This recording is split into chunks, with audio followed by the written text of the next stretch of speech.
आप सभी दर्शकों को मेरा भावना शर्मा का नमस्कार और आप सभी दर्शकों को नए साल की बहुत बहुत शुभकामनाएं।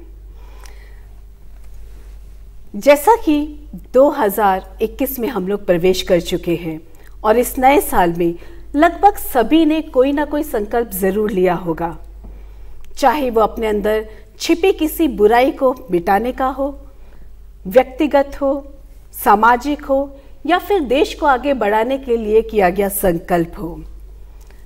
हम संकल्प को तभी पूरा कर सकते हैं जब हमें अपने ऊपर दृढ़ विश्वास हो। कहते हैं ना कि मैदान में हारा हुआ फिर से जीत सकता है, परंतु मन का हारा हुआ कभी नहीं जीतता। हमारे आज कार्यक्रम चर्चा परिचर्चा का जो विषय है वो है नया साल नए संकल्प।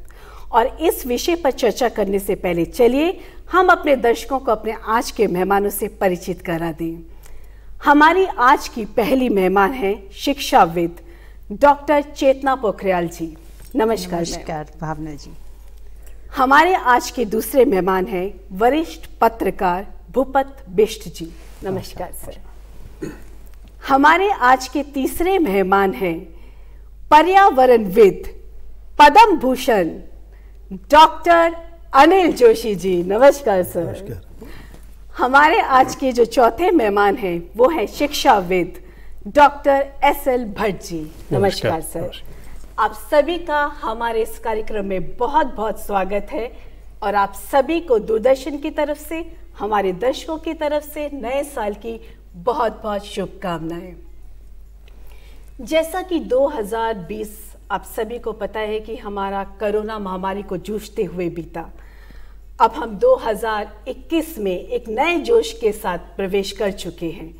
तो मैं आप सभी से ये जानना चाहूँगी कि हमारा देश फिर से एक बार आर्थिक और सामाजिक रूप से तेजी से उन्नति कर सके, इसके लिए हम सभी को इस नए साल में किन किन संकल्पों को लेके आगे बढ़ना होगा।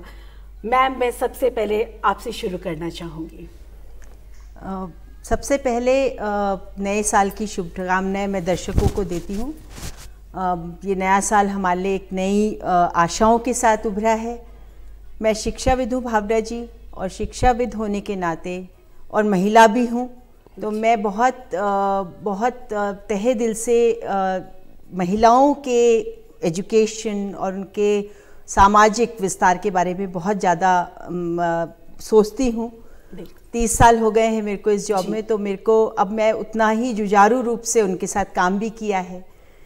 शिक्षाविद होने के नाते मुझे लगता है कि उस शिक्षा में महिलाओं का योगदान, उनका एनरोलमेंट बहुत ज़्यादा होना चाहिए। ये बात ज़रूर है कि 1947 के वक्त हमारी सिर्फ 10% महिलाएं उस शिक्षा में एनरोल थीं जी। आज की तारीख में हमारी यही 48.6% रफली हो गया है in enrolment of women in higher education, और जो कि बहुत अच्छा भी है। लेकिन साथ साथ क्या सिर्फ हम उनको एनरोलमेंट से ही हमारा काम चल जाएगा? क्या हम उनको स्किल बेस्ड एजुकेशन की बात भी कर सकते हैं? क्योंकि सिर्फ एजुकेशन, जो विमेन का एजुकेशन है या महिलाओं का उच्च शिक्षा में योगदान है, वो सिर्फ डिग्री लेने तक ही महदूद रह जाएगा और उसके बाद फिर वो शादी हो गई, बच्चे हो गए, महिला वो भी एक रोल बहुत अहम है, लेकिन वो भी हम उसको भी हम बाद में इसमें जोड़ेंगे। लेकिन क्या सिर्फ इतना ही रहेगा? दूसरी एक और बहुत इम्पॉर्टेंट पहलू जो लगता है वो ये है, टेक्निकल एजुकेशन में महिलाओं का योगदान बिल्कुल नगण्य है। जहाँ 71% पुरुष लड़के टेक्निकल एजुकेशन में आ रहे हैं जी, उसके मुकाबले सिर्फ 28% विमेन टेक्निकल एजुकेशन में है। तो क्या विमेन सिर्फ एक कला या साहित्य या तक ही उनका रहेगा, इस टाइप के आर्ट सब्जेक्ट ही हैं? ये कहीं ना, जब मैं स्टूडेंट्स को हम लोग देखते हैं, हमारे पास बच्चे आते हैं, तो मुझे लगता है कि शायद ये अगर टेक्निकल एजुकेशन में होते तो और अच्छा कर पाते। तो उस टाइप की जो चीज़ें हैं वो हम लोग को सबको मिलकर निकलनी है उसमें से। जैसे आपने बोला कोरोना महामारी का भी हमारा ये समय रहा है। बिल्कुल। तो थर्ड थिंग दैट मैं जो आपको बताना चाहती हूँ वो ये है कि डिजिटाइजेशन, डिजिटल एजुकेशन को हम किस तरीके से, बिकॉज मैंने वो महसूस किया है कि डिजिटल जब हम लोग ऑनलाइन पढ़ा रहे हैं, उनकी क्लासेस ले रहे हैं, तो हम लोग 3 चीज़ें कर रहे हैं। एक तो अपने नॉलेज को, ज्ञान को पहले हम लोग क्लास तक ले जाते थे जी, और फिर उसको किस तरीके से डिस्पर्स करना है, किस तरीके से बच्चों तक पहुंचाना है, वो काम करते थे। लेकिन अब हम तीसरा काम भी कर रहे हैं, उस नॉलेज को हम डिजिटल प्लेटफॉर्म में किस तरीके से लाए, तो हम उसमें कर रहे हैं, जूझ रहे हैं। तो मेरे को महसूस होता है कि हमारी लड़कियों को कितनी उसमें जूझना पड़ता होगा। दूसरी पहलू जो मेरे को लगता है हमें करना चाहिए, क्योंकि मैं महिला हूँ, तो महिलाओं का योगदान सामाजिक परिवेश में, उनका हेल्थ, उनकी सिक्योरिटी बहुत इम्पॉर्टेंट है। क्योंकि अगर वो सिक्योर नहीं है, बाहर निकलती हैं, तो जैसे रेप विक्टिम्स होते हैं, उन पे बलात्कार, शोषण, सामाजिक शोषण उनका होता है, तो वो अगर वहाँ से वो बिल्कुल निष्फिक्र हो जाएं तो शायद ज़्यादा अच्छा काम कर पाएँ जी। और तीसरा जो मेरे को लगता है कि उनको एनवायरनमेंट के साथ जोड़ना बहुत इम्पॉर्टेंट है, क्योंकि महिला और एनवायरनमेंट बहुत कुछ इन्होंने समाज को दिया है और वो उतना ही शोषण के शिकार रहे हैं, तो वो मेरे को लगता है उसमें उनको जोड़ना बहुत इम्पॉर्टेंट है। बिल्कुल सही। भूपत जी, आप क्या कहेंगे इस बारे में? भावना जी शुक्रिया। सबसे पहले तो मैं उत्तराखंड दूरदर्शन के सम्मानित दर्शकों को हार्दिक बधाई देता हूं और मेरी प्रार्थना है कि ये वर्ष उनके लिए सेहत और समृद्धि से भरपूर साबित हो। धन्यवाद। जैसा कि पिछले 10 महीनों में हमने देखा कि स्वास्थ्य को लेकर के एक चेतना पूरे विश्व में जागी है और ये जो पेंडेमिक कोरोना की जो बीमारी फैली है, जो ये वैश्विक महामारी है, इसने हमें हमारा जीवन दर्शन को बदला है। सब हमें मालूम है कि सबसे बड़ी नियामत जो है वो तन मन धन है हमारे पास में। तो सेहत को लेकर के, तंदुरुस्ती को लेकर के हमारी जागरूकता जो है पिछले 10 सालों से बढ़ी है और इसको हमें अपने आदत में लेकर आना पड़ेगा। इसको हमें संकल्प के रूप में लेना पड़ेगा कि हम ये जो हमने कोरोना महामारी जो एक वायरल डिजीज़ है, इनसे बचने के लिए जो उपाय बताए गए हैं, बहुत सामान्य उपाय हैं। साफ सफाई से रहना, सावधानी से रहना, सजगता से रहना, शारीरिक दूरी बना के रहना, जहाँ से संक्रमण हो सकता है उसको रोकना। तो ये जो जागरूकता हमें मिली है, हम इसको खाली 2020 में ना विसार दें, इसको हम आगे लेकर चलें, क्योंकि कोई भी बीमारी जो है वो हमारे अर्थ पे भी चोट करती है। आप देख रहे होंगे कि लॉकडाउन से जो है पूरे विश्व में जो है आर्थिक मंदी का दौर शुरू हो रहा है, लोगों के रोजगार गए हैं और इसके लिए हमें यह सजगता रखनी पड़ेगी कि अगर हम इन बीमारियों को से अपने को दूर रख सकते हैं तो हमारा आर्थिक जो खर्च है वो कम हो सकता है। तो इसलिए जो है स्वास्थ्य तंदुरुस्ती के ऊपर हमें विशेष ख्याल रखना पड़ेगा और इसके लिए जो है वो बहुत सामान्य सी बातें हैं जो हम अपनी दिनचर्या में अपना सकते हैं। हमें अपनी इम्यूनिटी बढ़ानी है, रूटीन को ठीक करना है। रूटीन ठीक करने के लिए जो है हम लोग पैदल चलें, वॉकिंग करें, जॉगिंग करें, दौड़ें, साइकिलिंग करें, तैराकी करें। जैसा हम ये भी जानते हैं कि साइकिलिंग और तैराकी दोनों ऐसी एक्सरसाइज हैं, अगर हम आधा घंटा रोज़ करते हैं तो शायद हमें जो है और अपनी फिटनेस के लिए दूसरी चीज़ों की ज़रूरत नहीं पड़ेगी। बिल्कुल। दूसरा जो वो है वो खान पान को लेकर के है कि जो हमारा जो जंक फूड खाने का जो शौक़ है उससे थोड़ा सा हम लोग बचें, क्योंकि जो है हमें इम्यूनिटी बढ़ानी है तो संतुलित भोजन की तरफ हमें ध्यान रखना पड़ेगा कि प्रोटीन की डाइट है, फैट है, वसा है, मिनरल्स का जो है और फाइबर फूड्स हो, तो इससे हमारी इम्यूनिटी बढ़ेगी तो हमारी तंदुरुस्ती रहेगी। तो जो एक हम कहते हैं जान है तो जहान है, तो हम इसको जो है जीवन को और अच्छे से देख सकते हैं और हमारा आर्थिक पक्ष भी इससे सबल होगा। तो मेरा जो है ज़्यादा संकल्प जो है अपने देशवासियों के लिए यही है कि हम अपनी तंदुरुस्ती के लिए, सेहत के लिए खास ध्यान रखें। और इसमें जो है जैसे कि हमें पता चल गया है कि साफ़ सफाई है, सावधानी वाली बातें हैं, तो हम जो है घर पे अपनी जो फर्स्ट एड किट है उसमें कुछ चीज़ें मैं चाहता हूँ कि लोग संकल्प के रूप इसमें जोड़ें। जैसे शुगर का टेस्ट करने के लिए उपकरण है, आपका ब्लड प्रेशर चेक करने के लिए उपकरण है, और एक नया उपकरण जो आया कोरोना के समय में आया है वो ऑक्सीमीटर है। महंगा नहीं है, अगर हम ऑक्सीमीटर, और इस्तेमाल करना भी बहुत आसान है इसका। इससे जो है अगर हमारी ऑक्सीजन की डेंसिटी जो है हमारे शरीर में वो 95% के आसपास रहती है तो हम स्वस्थ रहते हैं। जब जब हम बीमार होते हैं तो हमारा ऑक्सीजन का लेवल ही कम होता है, तो हमें फर्स्ट एड किट में इन उपकरणों को भी शामिल करना चाहिए।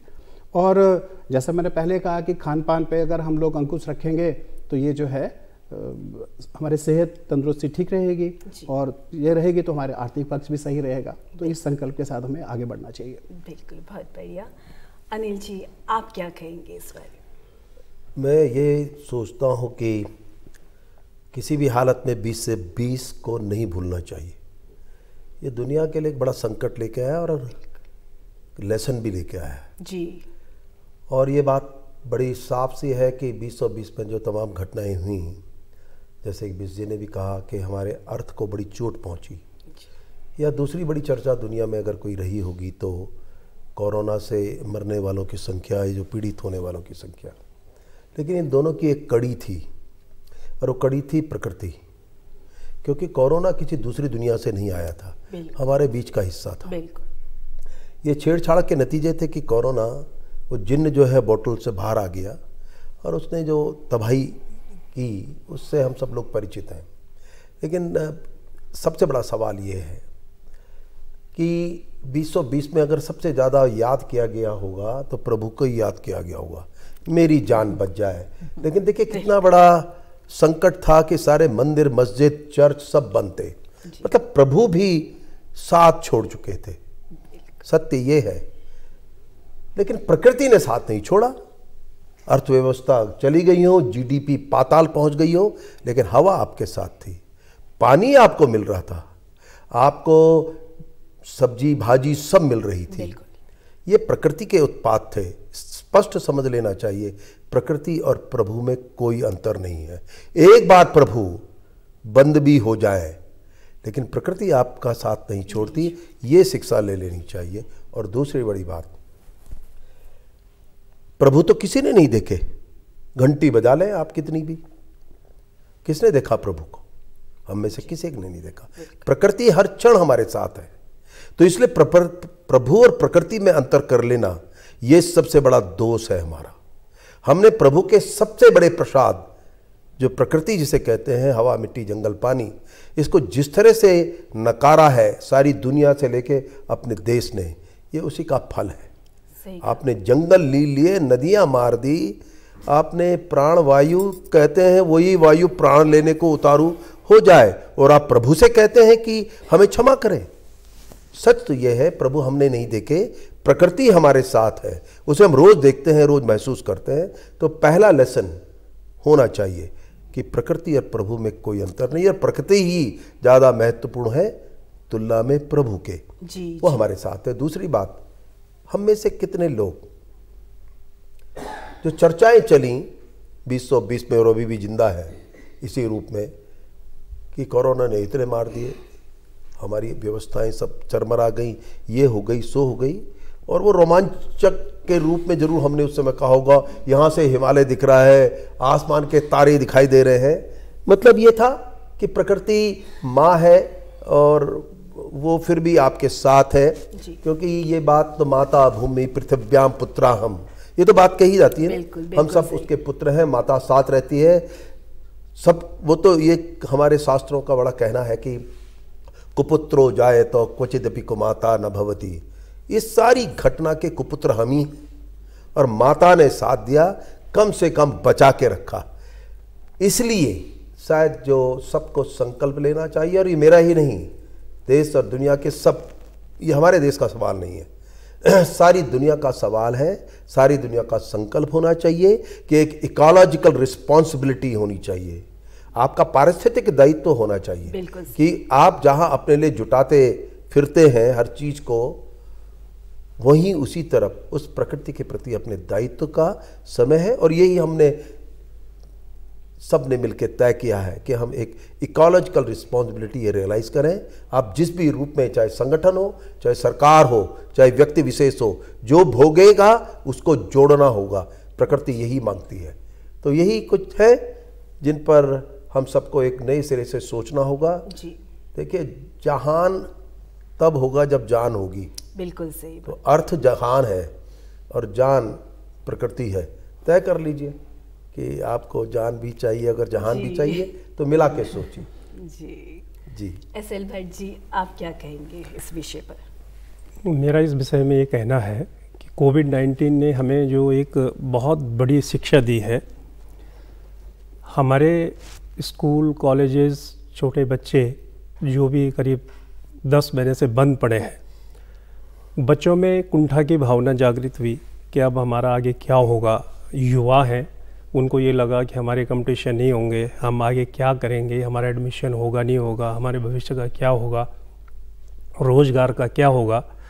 यद्यपि ऑफलाइन क्लासेस नहीं भी, ऑनलाइन क्लासेस चलती रही, लेकिन फिर भी इस नए संकल्प के साथ कि हमें अब जो ये महामारी बीत चुकी है, जो आगे हमें जो हमारे अधूरे काम हैं, भले ही हमारा सेशन लेट हो जाए लेकिन हमारी परीक्षाएं होंगी, हम उनमें मेहनत करेंगे, हम अपने भविष्य के लिए, रोज़गार के लिए अपनी सुदृढ़ मानसिकता को रखते हुए, जैसे कि मेरे पूर्व वक्ताओं ने भी कहा, इस महामारी ने एक प्रकार से ये तो ज़रूर सिखाया कि प्रकृति के साथ चल करके और हमें स्वस्थ रह करके, जिसमें कि योग है, मेडिटेशन है, हमारा आहार है, विहार है, और हमें सोशल डिस्टेंसिंग को ध्यान में रखते हुए हमें जो सरकार के द्वारा या जो हमारे लिए आवश्यक पहलू हैं उनको ध्यान में रखते हुए, जो कि हमारे मेडिकल और हेल्थ सेक्टर के लोग हमें बताते रहते हैं, तो उसमें 2-3 बातें हमें बहुत ध्यान रखनी हैं। एक तो इस महामारी को हमें भूलना नहीं चाहिए। जो गलतियां जिनके कारण कि हम यहाँ आज भुगतने के लिए तैयार हुए या हम भुगत रहे हैं, इनका निराकरण होना चाहिए। और हमें इस बीमारी के निराकरण के साथ साथ जो भविष्य की योजनाएं हैं उनको हमें सुदृढ़ता से आगे बढ़ाना चाहिए। दुनिया यहीं पर समाप्त नहीं हुई। यद्यपि विश्व स्तर पर बहुत से इसमें दुर्घटनाएं हुई हैं, लोग मारे गए हैं, काल कलवित हुए हैं, लेकिन फिर भी हमें उत्साह के साथ, उमंग के साथ, नई चेतना के साथ हमें अपने घर, परिवार और जहाँ भी हम काम करते हैं उसमें नई आशा की किरणों के साथ हमें बढ़ना है।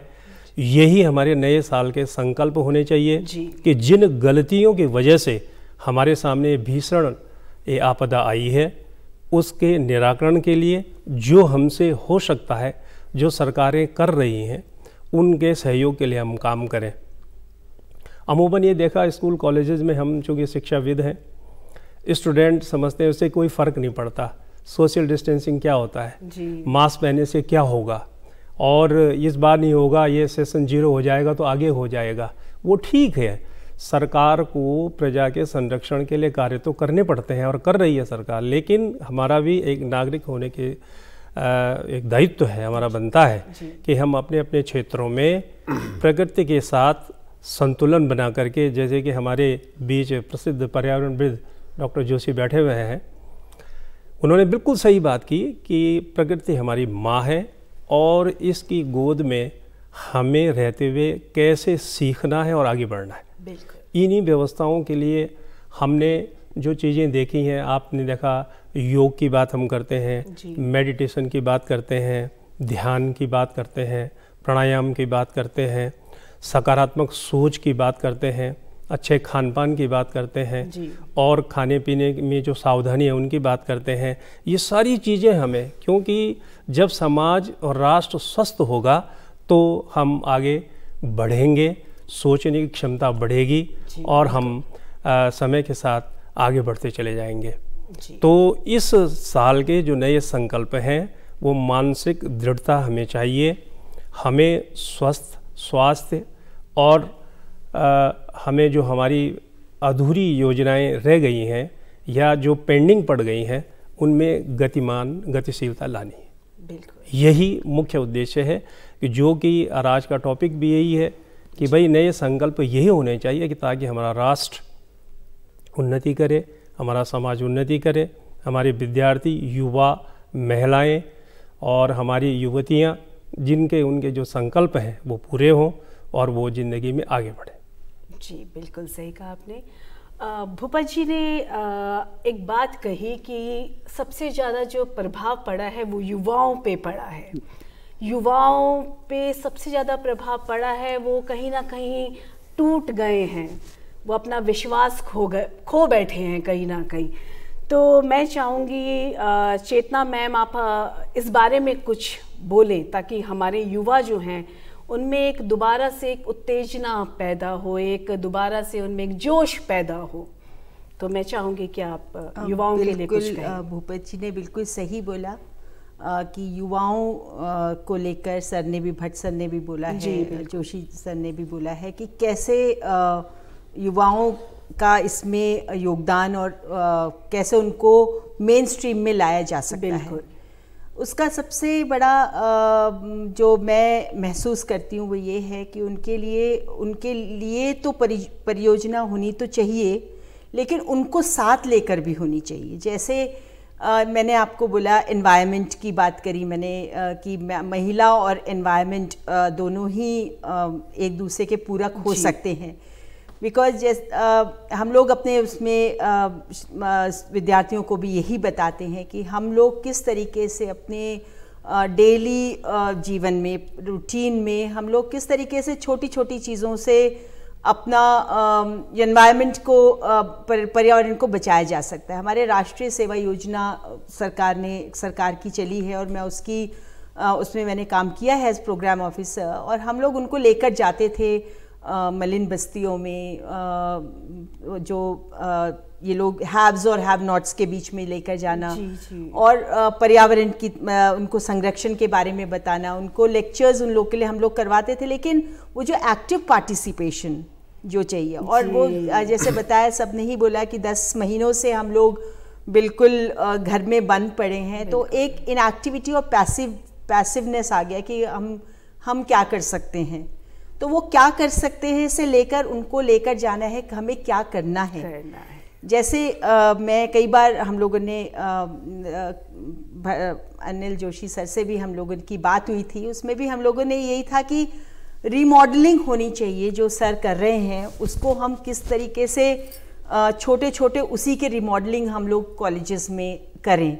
जब हम उसकी रीमॉडलिंग करेंगे तो वो बहुत लोगों तक पहुंचेगा और लोगों तक पहुंचेगा। सर एक कर रहे हैं, इसमें हमारा क्या योगदान है, मैं क्या सर के साथ मिलके हम लोग उसमें कर सकते हैं।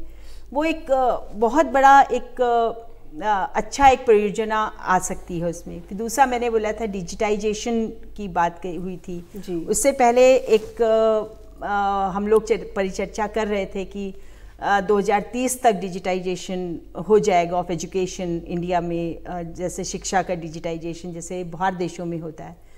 तो वो एकदम से कोरोना की वजह से एकदम विद इन फ्यू मंथ्स ही हो गया, थोड़े कुछ ही दिनों में, कुछ ही महीनों में सब अभी हम लोग लड़खड़ा रहे हैं उसमें डिजिटाइजेशन में भी। लेकिन काफ़ी हद तक देखिए जिस तरीके से हमारी अर्थव्यवस्था है, जिस तरीके से रिमोट प्लेसेस में बहुत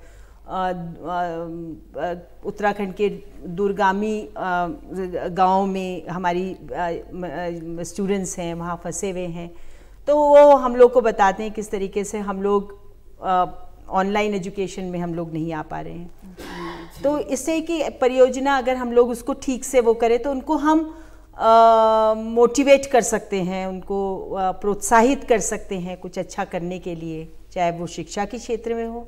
तीसरी जो बात है स्किल बेस्ड एजुकेशन की बात मैंने की थी जी। वो स्किल बेस्ड एजुकेशन है, जैसे अगर हर बच्चा हायर एजुकेशन के लायक नहीं है तो कुछ ऐसा नहीं है कि वो किसी ना किसी के लायक भी नहीं है। तो स्किल बेस्ड एजुकेशन को हम उसमें कैसे आइडेंटिफाई करें।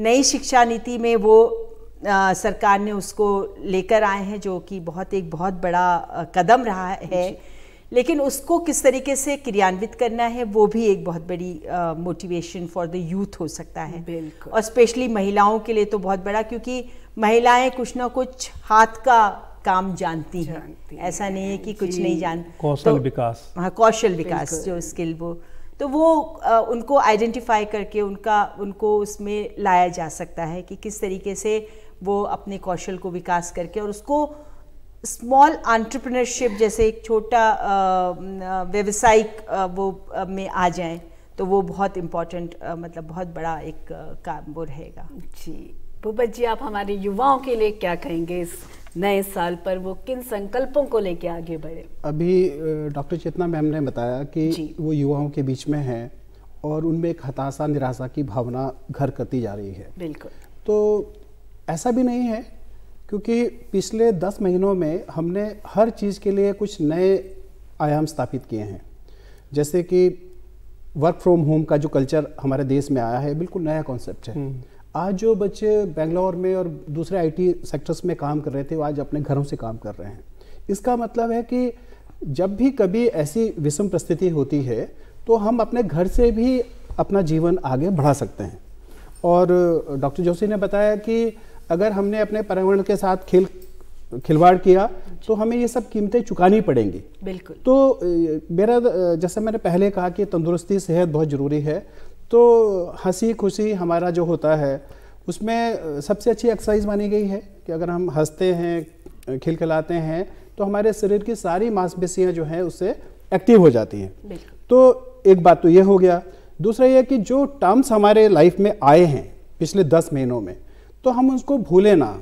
जैसे सैनिटाइजेशन की बात हो रही है, सैनिटेशन की बात हो रही है, लॉकडाउन की बात हो रही है, क्वारंटाइन की बात हो रही है, आइसोलेशन की बात हो रही है, तो ये सब हमारे बचाव के लिए हैं। ये कोई सज़ा नहीं है। सरकार ने जो लॉकडाउन का कदम उठाया है वो सज़ा देने के लिए नहीं है। ये बायोलॉजिकल इमरजेंसी है, कुछ समय बाद हट जाएगी, लेकिन अगर हम इसको अपने आदत में लाएंगे, अपने सावधानी और सुरक्षा में लाएंगे, तो हमारा ही बचाव है। क्योंकि एक बीमारी पे जो खर्च आ रहा है ये लाखों रुपए में है। जो युवा हैं उनको ये समझना पड़ेगा कि आज उनको लगता है कि मेरी को कोई बीमारी नहीं है तो मेरी इम्यूनिटी बहुत अच्छी है, मेरी प्रतिरोधकता बहुत अच्छी है, लेकिन ऐसा है नहीं। आपको कोई बीमारी नहीं है, लेकिन अगर आपको बीमारी की जानकारी है और उस बीमारी का उपचार क्या है, टेस्ट क्या है, कैसे उससे बचना है, वो जानकारी अगर आपके पास है तो सही मायने में आपकी प्रतिरोधकता बढ़ रही है। तो युवाओं को इसमें खास ध्यान रखना है कि भले ही इस समय वो बहुत एक्टिव नहीं हो रहे हैं, अपने मोबाइल कंप्यूटर के गेम खेलने से ज़्यादा अच्छा होगा कि वो इंडोर में दूसरे गेम खेलें, आउटडोर के गेम में जुड़ें।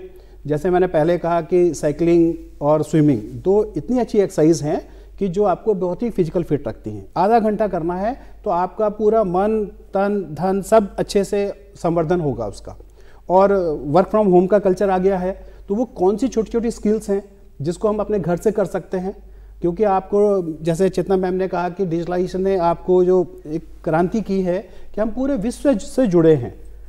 आप, डॉक्टर जोशी ने भी बताया कि प्रकृति माँ है, भले ही कई चीज़ों की कमी हुई होगी, लेकिन हवा, पानी हमें प्रकृति ने दिया है। तो ये जो हमारे पे जिम्मेदारी है, और आप जो है हमारे उत्तराखंड की शान है, परिचय पहचान है, तो हमारा बड़ा सौभाग्य है कि आज हमें जोशी जी के साथ बैठने का मौका मिला है और हम पर्यावरण पे एक अच्छी चर्चा कर रहे हैं। और यही संकल्प हमें सबको लेना है कि हम इस प्रकृति को बचाएंगे कैसे। हम प्रकृति को दे के क्या जा रहे हैं? खाली प्रकृति का आपने उपभोग कर लिया और आप अपने जीवन जीकर चले गए, तो शायद ये हमारे उसमें ठीक नहीं है। ये वाला जो ऋण है इसको भी हमें, प्रकृति का ऋण भी चुकाना चाहिए। तो युवाओं को इसको खास तौर पे इस पे ध्यान रखें कि ये समय इतना खराब नहीं है, हताशा का नहीं है। खुश रहिए, आसपास खुशी का माहौल बनाइए, अपना सामाजिक दायरा में जो जिम्मेदारी आप निभा सकते हैं उसको कीजिए, चाहे वो एक शारीरिक दूरी बना के की जाने वाली है। और अगर कुछ समय के लिए ऐसा हो रहा है तो समय आप ही का है, युवाओं का ही समय है जो एक अच्छे जीवन को जी पाएंगे अगर इस सब चीज़ों का जो आशय वो अपने साथ जीवन में समेट सके तो। बिल्कुल, अगर हमारे युवा ही अपना आत्मविश्वास खो बैठेंगे तो आगे क्या होगा? अनिल जी, मैं इसी को चाहूंगी कि आप हमारे युवाओं के लिए कुछ कहें। देखिए, पहले हमें एक बात समझनी चाहिए, नई पीढ़ी और नई सभ्यता उस संस्कृति से बहुत दूर जा चुकी है। उसी के परिणाम है जो चारों तरफ है। इस कोरोना काल में मैं इसको दूसरी तरफ से भी देखता हूँ। पहली बार उनके आत्मविश्वास इस बात से बड़े होंगे कि पिज़्ज़ा से बेहतर अपना खाना है, बर्गर से बेहतर अपनी चीज़ें हैं, क्योंकि सारी दुनिया में हमारे भोजन की साख बनी है। अब तुलसी भी जानेंगे और एलोवेरा को भी ढूंढ रहे हैं युवा, क्योंकि कहीं एक बड़ी बात जो कभी भी नहीं थी, युवा लोगों में एक अपने स्वास्थ्य के प्रति जो बहुत अच्छी बात बताई थी, पहली बार चेते हैं।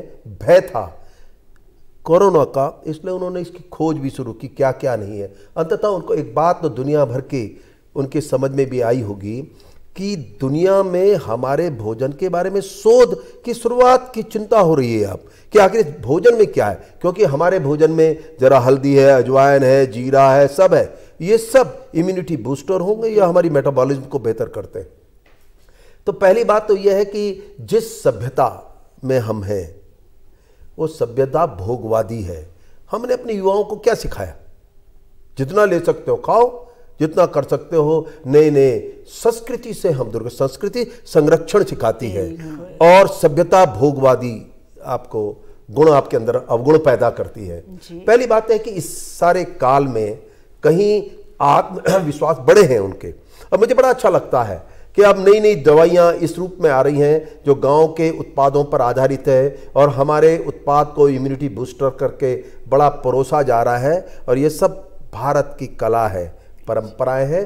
एक बात तो तय है कि युवाओं को आप और मैं दोषी हैं ज़्यादा, क्योंकि हमने जिस चीज़ को बढ़ावा दिया आज उसके दुष्परिणाम हमारे सामने हैं। हमारा अपनी परंपराओं से अब कोई भी सीधा रिश्ता नहीं रहा, न भोजन में, न वेशभूषा में, न भाषा में। इन तीनों का महात्म्य था कि हमसे हमारे संस्कारों से जुड़ने के रास्ते रहे हैं ये, तो हमने उन्हें खोया था। लेकिन ये अच्छी बात है कि कोरोना काल में कि लोगों के विश्वास इस पे बढ़े। और दूसरी बात यह है कि एक जो नारा सबसे बेहतर चला है, प्रधानमंत्री का नारा है, लेकिन देश दुनिया में हम और गांव ये हमेशा से आत्मनिर्भरता के सिद्धांत पर चलते थे और जो संस्कृति से आती है, क्योंकि आप वहाँ आप जो कुछ भी पैदा कर रहे हैं उसको आप भोगते हैं और उसको बचने बचाने की भी काम करते हैं। जो आप सरप्लस पैदा करते हैं उसको शेयर करते हैं और इसे सस्टेनेबिलिटी अंग्रेजी में कहा जाता है। आत्मनिर्भरता का नारा का एक स्वरूप है कि आप अपने संसाधनों पर आधारित अपने रोजगार जब खड़े करेंगे तो आपके सम्मान, डिग्निटी किसी जॉब की तब आती है जब आप अपने संसाधनों पर आधारित अपने रोजगार खड़े करते हैं। तो मुझे लगता है कि इन सब चीज़ों में सच तो यह है कि मैं प्रकृति से जुड़ा हूँ, पर्यावरण हूँ, और हो सकता है कि मैं कुछ विषम भी बोल दूँ, लेकिन मैं तो कोरोना का धन्यवाद देता हूँ। सब दूर जा चुके थे, अपने गांव से भी, मनों से, संस्कृति से दूर चले गए थे। ऐसा झटका आया कि अब हमने गांव की जड़ी बूटी ढूंढनी शुरू कर दी और गांव चले गए। जो दिल्ली में भी थे वो क्यों गए गांव में? उन्हें सबसे सुरक्षित अपने गांव लगते थे। दिल्ली छोड़ दिया, लखनऊ छोड़ दिया, क्योंकि कहीं गांव में वो सब कुछ था। ग्राम देवता तो रहे होंगे पर कहीं साधन थे जिंदा रहने के लिए, सुरक्षा उनकी महसूस थी। तो ये बड़ी बात थी, बहुत बड़ी बात थी जिस कोरोना काल ने हम सबको सिखाया। और मैं कुछ हद तक धन्यवाद भी देता हूँ कोरोना जी का कि वो इसलिए कि कहीं ना कहीं हमको साधा है, युवाओं को भी साधा है। आप कितने भाषण उनको पिलाइए लेकिन उनकी समझ में नहीं आता। लेकिन कोरोना ने एक झटके में सब कुछ सिखा दिया, घर से बाहर निकलने के लिए से लेकर, और तमाम तरह के उनको मंत्र कोरोना ने ही परोस दिए और यही भी बता दिया कि जीवन महत्वपूर्ण है, इसलिए अपने परिवेश को समझें और उसके अनुसार ही व्यवहार करें। बिल्कुल। तो ये काल को अब जब ये हम इससे मुक्त हो रहे हैं, इस काल के जो सबक है वो हमारे आने वाले समय के बड़े रास्ते बनेंगे, चाहे वो आत्मनिर्भरता के मुद्दे हों, रोजगार के मुद्दे हों, हमारे भविष्य जो युवाओं पर तय है उसके सवाल हों, सब इस रास्ते जाएंगे। और अब इसके सकारात्मक पहलू पर जाते हुए उन अनुभवों के आधार पर, जैसे मैंने कहा 2020 को कभी नहीं भूलना चाहिए, हम आगे के रास्ते बड़े मजबूत बना पाएंगे। और ये भारत हमारा जो है ये निश्चित रूप से दुनिया को पहले भी बता चुका है और जो बार बार कहा जा रहा है कि भारत जो है फिर अपनी पुनर्स्थापित करेगा अपने शीर्ष को, तो ये तय है। अब नमस्ते इंडिया दुनिया में कैसा चला, अब ब्रिटेन के प्रधानमंत्री अमेरिका सब नमस्ते कर रहे हैं, संकेत था ये संकेत था कि हमारी परंपराओं में कितना दम था। हम तो नमस्ते करते थे, हाथ मिलाने का तो हमारा कल्चर ही नहीं था, पहले से नहीं था, तब तो नहीं आया था कोरोना, लेकिन ये तय था कि स्पर्श के कारण और माध्यम क्या होने चाहिए और क्यों करना चाहिए, ये सब कुछ तय था। तो सब कुछ छुपा है, जो विज्ञान था वो आज तक हम उससे पार नहीं पहुंच पाए, नहीं चाहे चंद्रमा पहुंच जाओ चाहे मंगल, लेकिन भारत के ज्ञान विज्ञान और परंपराओं में बड़ा दमखम था, हजारों साल के बाद आई हैं। तो मैं इस समझता हूं कि युवाओं के लिए ये सबसे बड़ी शिक्षा रही है, वो इसको न भूलें, उसके रास्ते आपको और मुझे तलाशने होंगे कि हम उसको याद दिलाएं, शिक्षा का हिस्सा बनाएं कि भाई कोरोना मत भूल जाना, कोरोना को याद करते शायद वो सुधर जाएंगे। जी मुझे इतना ही कहना। बिल्कुल। एसएल भाई जी, आप क्या कहेंगे हमारे युवाओं? हाँ, मैं ये कहना चाहूँगा युवाओं के लिए कि वो ये सोच रहे थे कि काफ़ी कुछ ख़त्म हो गया, हमारे स्कूल कॉलेजेस में हमारी डिग्रियां पीछे हो गई, हमारे कॉम्पिटिटिव एग्ज़ाम पीछे हो गए, हम आगे क्या करेंगे, ये हो जाता वो हो जाता। तो जो अनिश्चयात्मक स्थिति को छोड़ करके उन्हें एक टारगेट सेट करना होगा कि अगर आपका कोई सेशन लेट भी होता है तो यूनिवर्सिटी ने, विश्वविद्यालयों ने, महाविद्यालयों ने उसको उसके लिए टाइम दिया है, और उस टाइम का अब आप नए सिरे से सदुपयोग कीजिए, अपनी सकारात्मक सोच रखिए और ये मत सोचिए कि अगर ऐसा होता जी। जैसा कि डॉक्टर जोशी की बात को मैं बिल्कुल डिट्टो करता हूँ कि अगर कोरोना ने हमें एक सीख दी है जी। कि हमें प्रकृति से छेड़छाड़ और जो गलतियाँ, जिस चीज़ को हम समझ नहीं रहे थे उसको समझना बहुत ज़रूरी है। तो युवाओं के लिए एक खास संदेश है कि वे डिटर्मिनेशन से, सकारात्मक सोच से आगे बढ़ते हुए आत्मविश्वास और अपने मनोविज्ञान को, मन को सुदृढ़ करते हुए, क्योंकि मन के हारे हार है, मन के जीते जीत, अगर वो आगे काम करेंगे तो उन्हें अपने उद्देश्यों में निश्चित रूप से सफलता मिलेगी। इसके लिए सब उनके सहायक हैं, चाहे उनके गुरु हों, उनके प्रोफेसर हों, उनके माता पिता हों, उनके समाज के लोग हों, सिर्फ उनको आगे बढ़ना है और सावधानी के साथ, जो कि अगर बीमारी टीका भी आ जाता है फिर भी आपको सोशल डिस्टेंसिंग और वो जो सावधानियां हैं यथोचित उनको करना पड़ेगा। ये न सोचें कि भाई अब तो टीका आ गया या इसका समाधान हो गया तो ये दोबारा नहीं हो सकता। सावधानी ही बेहतर है और सावधानी के आधार पर ही हम आगे अपने भविष्य की योजनाओं को साकार करने के लिए प्रेरित होंगे और प्रेरित रहेंगे और प्रेरित रहना चाहिए, तभी हम कुछ कर पाएंगे। और ये सब चीज़ें सरकार नहीं करती, समाज को करना पड़ता है, हमको व्यक्तिगत रूप से करना पड़ता है। आपसी सोच समझ और उसका क्रियान्वयन, उसके आधार पर हम अपने उद्देश्यों, अपने लक्ष्य की प्राप्ति कर सकते हैं। और लक्ष्य क्या है हमारे, कि अगर विद्यार्थी है तो उसे पढ़ाई करनी है, अगर पढ़ाई पूरी कर ली है तो रोज़गार की तरफ बढ़ना है। महिलाएं हैं, युवा हैं, अपने अपने फील्ड में जो जो उनके आकांक्षाएं हैं, महत्वाकांक्षाएं हैं, उनको पूरा करने का वक्त तभी होगा जब अनुशासित ढंग से वो लोग आगे बढ़ेंगे और समय की मांग को देखते हुए, चाहे वो बीमारी ही क्यों ना हो, उसे लड़ने के लिए अपने को तैयार रखें, मानसिक रूप से मजबूत रखें। और सबसे महत्वपूर्ण बात हमारे पर्यावरणविद डॉक्टर जोशी कह ही रहे हैं कि जितना प्रकृति से जुड़ेंगे वही चीज़ें जो हमारी यहाँ थी हम उसको जान नहीं पा रहे थे और उसको हम रिसर्च का नाम दे करके ये है वो हमारे देश में बहुत पहले से थी। इसलिए हमारे युवाओं को प्रकृति के साथ संतुलन बना करके अपने लक्ष्य और उद्देश्यों की प्राप्ति सुदृढ़ मानसिकता के साथ आगे बढ़ाते हुए अपने समाज को, अपने परिवार को, अपने देश को हमें आगे ले जाना है।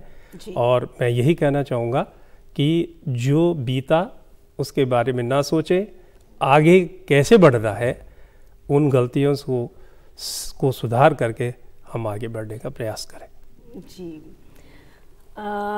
अनिल जोशी जी, आपने बहुत अच्छी बात की कि कोरोना महामारी ने हमें बहुत कुछ सिखाया। अब गतिविधियां फिर से सामान्य होती जा रही हैं, तो मैं चाहूँगी कि आप हमारे दर्शकों को, सभी को कुछ ऐसा मैसेज दे कि जो हम लोगों ने सीखा हम उससे भूले नहीं, और हम कुछ संकल्प लेके आगे बढ़े कि अब हम ये गलतियां नहीं करेंगे, क्योंकि हम फिर से दोबारा से हम शुरू हो गए, हमारी गतिविधियां शुरू हो गई है, तो हम उसे भूले ना। तो आप ये मैसेज हमारे दर्शकों को दीजिए। मैं समझता हूँ कि सभी युवाओं से और पूरे समाज से मैं यही कहना चाहूँगा, अपेक्षा हम सबकी होनी चाहिए सामूहिक, कि देखिए जीवन को कैसे समझना चाहिए। हमें तमाम तरह की सुविधाएं चाहिए, क्योंकि मनुष्य होने के नाते हम उस जीवन को नहीं जी सकते जो हमारा हजारों साल पहले जो हम वन्य जीवों का एक हिस्सा होते थे जी। ये हमारी कमाई है मस्तिष्क की कि हमने अपनी सुविधाओं को जुटाया अपने हित में, लेकिन एक सीमा खींच लेनी चाहिए। लक्ष्मण रेखा हो या प्रधानमंत्री ने कोरोना के काल में भी एक रेखा की एक जिक्र किया था, आप और मुझको हमको सबको एक रेखा खींच लेनी चाहिए। कितनी सुविधाएं, हम हर चीज के लिए हम कितना ऊर्जा का उपयोग कर रहे हैं अनावश्यक रूप से, तो हम एक सीमा ले लेनी चाहिए, तय कर लेनी चाहिए। दूसरी बड़ी बात, हम में से कौन है जिसको हवा नहीं चाहिए, पानी नहीं चाहिए, मिट्टी नहीं चाहिए, क्योंकि जीवन इसी से जुड़ा है। और जहान उसके बाद शुरू होता है जब हम जीवित रहते हैं। तो इसलिए पहली चिंता हम सबकी होनी चाहिए कि जिस परिवेश में हैं हम, उस परिवेश को हम कैसे बेहतर रख सकते हैं। और जो मैं बार बार कम से कम इस वर्ष की शुरुआत से दोहरा रहा हूँ, चाहे मैं अखबारों में लिखता हूँ, कोशिश कर रहा हूँ, या कोई अन्य माध्यम हो, कि ये समय आ गया, आप अपने समाज के प्रति दायित्व रखते हैं, बहुत महत्वपूर्ण है। आप ये भी मानते हैं कि आप पिता होने के नाते या पुत्र होने के नाते परिवार के दायित्व को समझते हैं, लेकिन हम प्रकृति को तो दरकिनार कर देंगे तो हम जिस समाज के लिए करना चाहते हैं उसके लिए भी नहीं कर पाएंगे। इसलिए इस समय जो सबसे बड़ी चिंता होनी चाहिए दुनिया भर में, एंटोनियो गुटेरेस जो यूनाइटेड नेशन के चीफ है, उसने अभी खुद चिंता जता दी है कि सारी देशों को अब जरूरत है कि सेव प्लैनेट्स के लिए कम कंज्यूम करें, कम करें। इसलिए सामाजिक दायित्वों के अलावा, पारिवारिक दायित्वों के अलावा हमारा पारिस्थितिकी दायित्व आ चुका है। हम कैसे कम कंज्यूम करें, बचाएंगे, हम क्या जोड़ें कि प्रकृति की वापसी तय करें, और हम किस तरह से, चाहे सरकारें हो, चाहे समाज हो, मेरा परिवार हो, उन सबको जोड़ने के रास्ते सामूहिक रूप से निकालें और यह तय कर लें कि जान भी चाहिए और जहान भी चाहिए। पर अगर हमने दोनों के बीच में प्रकृति को नहीं जोड़ा तो न जान रहने वाली है न जहान, और कोरोना ने तो ये सिखाई दिया। तो ये संदेश समझने का समय है। बिल्कुल सही कहा आपने। आप सभी हमारे प्रोग्राम में आए और आप सभी ने हमें अपना कीमती समय दिया। इसके लिए दूरदर्शन की तरफ से और हमारे दर्शकों की तरफ से आप सभी का बहुत बहुत धन्यवाद।